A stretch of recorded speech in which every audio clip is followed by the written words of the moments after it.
focused on you. New at noon, UAW members in Wentzville are not happy with the proposed contract the union reached with General Motors.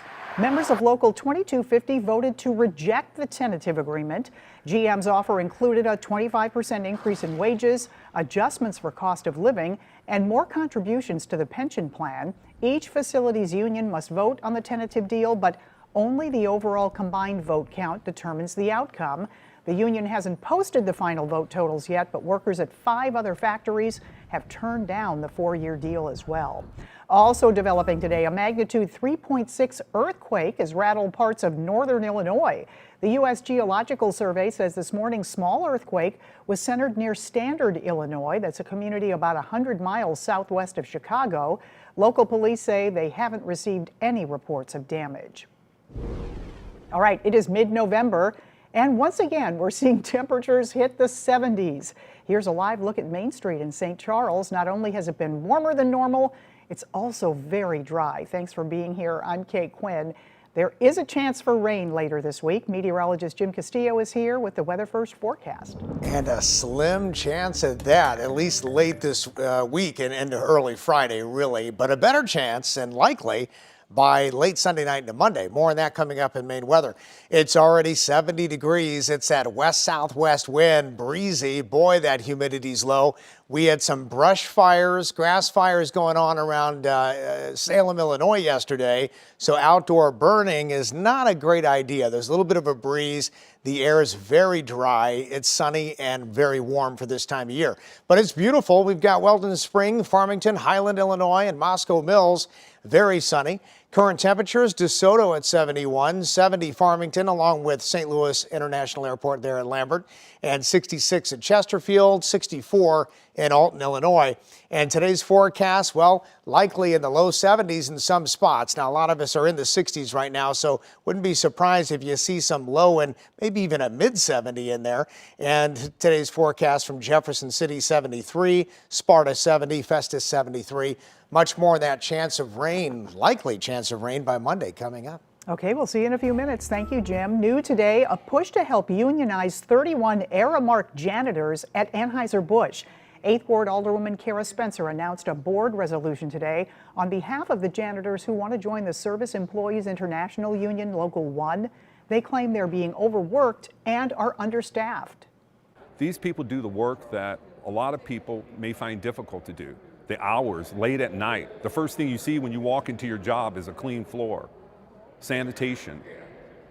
These are the people that take care, that make sure they see things that may be damaged in the operations mechanically, that they report that wouldn't have been caught because it's missed.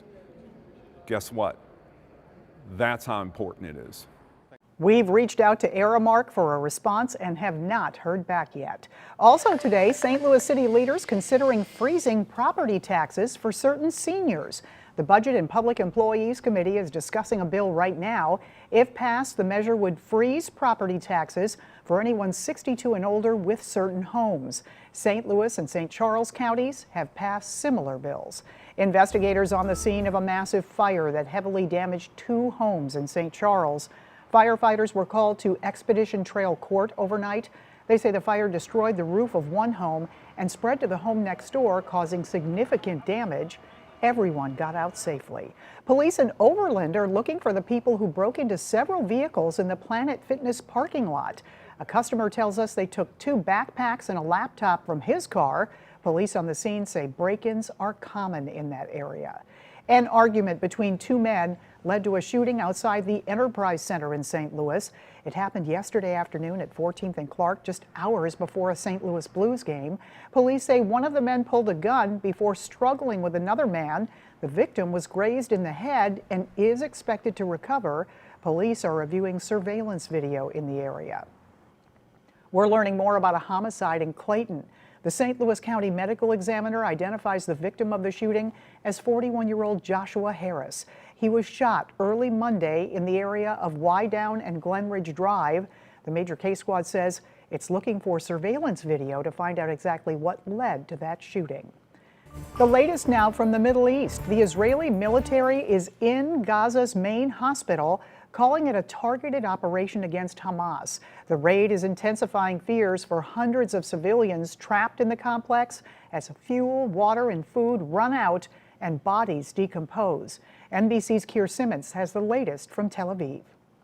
Hospital officials in Gaza say that at 2 a.m. Israeli soldiers stormed the Al-Shifa hospital. They say that there are 650 patients, 400 medical staff and thousands of displaced people in the complex, in the Al-Shifa complex. The Israeli Defense Force says that it is operating on intelligence information that is precise and targeted and is against Hamas in a specified area of the Shifa hospital. Pictures have shown dead bodies outside of the hospital for many days, and even mass graves, reports say, are being dug outside of the hospital. The Israeli Defense Force putting out pictures now of its soldiers with their faces blurred, carrying in medical equipment to the Al-Shifa hospital, although an official from the Gaza Health Ministry, which is run by Hamas, says that Israeli officials and soldiers have been questioning people in the hospital for 10 hours and taking some away. The question of whether or not there is a Hamas or Islamic Jihad or both headquarters under the hospital, I think we will hear from the Israelis whether they say that is evidence that they have discovered there. I think we'll hear that, frankly, in the hours to come. The US saying overnight that it has seen intelligence that supports that theory, but at the same time, the National Security Council saying after the operation was announced, we don't want to see a firefight in a hospital where innocent people, helpless people, sick people trying to get medical care they deserve are caught in the crossfire. That was Keir Simmons reporting. The war between Israel and Hamas erupted on October 7th after the militant group killed 1,200 people and took around 240 people captive in a surprise attack. Still ahead, the serious health effects of being lonely, why the World Health Organization is making it a top priority. Plus, fast food versus staying at home for dinner. What will actually cost you more?